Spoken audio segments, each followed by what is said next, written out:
So, మనకు involuntary movements చేతుల్లో వస్తున్నాయంటే చాలా రీజన్స్ ఉంటాయండి. మనం మెడిసిన్ టెక్స్ట్ బుక్ చూస్తే ఆల్మోస్ట్ ఆల్ న్యూరలాజికల్ డిజార్డర్స్‌కి ఈ ప్రాబ్లమ్ ఉంటుంది. మనం కామన్‌గా చూసే ప్రాబ్లమ్స్ ఏంటి ఇది అంటే ఫస్ట్ యాంగ్జైటీ. చాలామంది పేషెంట్స్ వస్తారనమాట. నిన్న కూడా ఒక పేషెంట్ వచ్చారు. ఆ పేషెంట్ ఏం చెప్తారంటే, "సార్ నేను నార్మల్‌గా ఉంటాను. చిన్నప్పుడు నేను ఒకసారి ఎగ్జామ్ రాస్తుంటే, ఆ ఎగ్జామ్ రాసే టైంలో నాకు ఈ అంటే చిన్నప్పుడు కాదు. ఆయన జాబ్ కోసం ఏదో ఎగ్జామ్ రాస్తున్నాడంట. ఆ ఎగ్జామ్‌కి ప్రిపేర్ అయ్యేటప్పుడు ఆ ఎగ్జామ్ హాల్‌లో ఈ ట్రెమర్స్ అనేవి స్టార్ట్ అయినాయి. అప్పటి నుంచి ఇప్పటి వరకు 80 ఇయర్స్ ఆయనకి. ఇప్పటి వరకు పోలేదు. ఆయనకి నార్మల్‌గా ఉంటే బానే ఉంటుంది. ఎవరన్నా ఏదన్నా రాయండి అని ఎవరన్నా చూస్తూ ఉంటే ఆ స్ట్రెస్ వచ్చేస్తుందనమాట. చెక్ పైన సంతకం పెట్టండి అంటే ఆ స్ట్రెస్ వచ్చేస్తుంది. ఆయన చెక్ పైన సంతకం పెట్టిన చాలా చెక్కులు రిజెక్ట్ అవుతాయంట.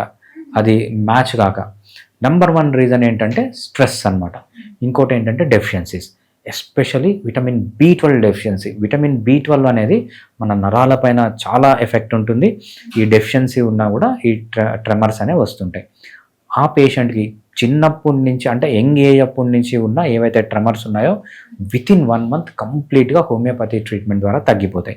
సో, స్ట్రెస్ వల్ల వచ్చే ట్రెమర్స్‌కి హోమియోపతి బాగా పనిచేస్తుంది. అంతేకాకుండా ఇప్పుడు హోమియోపతిలో గూడా విటమిన్ బి12 టాబ్లెట్స్ వచ్చాయి. చాలా ఎక్సలెంట్‌గా పనిచేస్తున్నాయి. వేరే వాటికంటే చాలా ఎక్కువ స్పీడ్‌గా రిజల్ట్స్ అనేవి చూపిస్తున్నాయి. ట్రెమర్స్ గన ఉన్నాయి. అది ఏ రీజన్ అన్నా ఉండొచ్చు. ఈ 2 రీజన్స్ కాక ఇంకా వేరే రీజన్స్ ఉన్నా గూడా బ్రెయిన్‌లో ఏదన్నా ఇంజ్యూరీస్ ఉన్నాయి, హార్ట్‌లో ఏమన్నా ప్రాబ్లమ్స్ ఉన్నాయి, లివర్‌లో ప్రాబ్లమ్స్ ఉన్నాయి, కిడ్నీస్‌లో ప్రాబ్లమ్స్ ఉన్నాయి.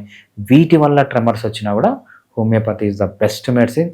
సైడ్ ఎఫెక్ట్స్ లేకుండా పర్మనెంట్ సొల్యూషన్ కావాలంటే ఈ ట్రెమర్స్‌కి హోమియోపతినే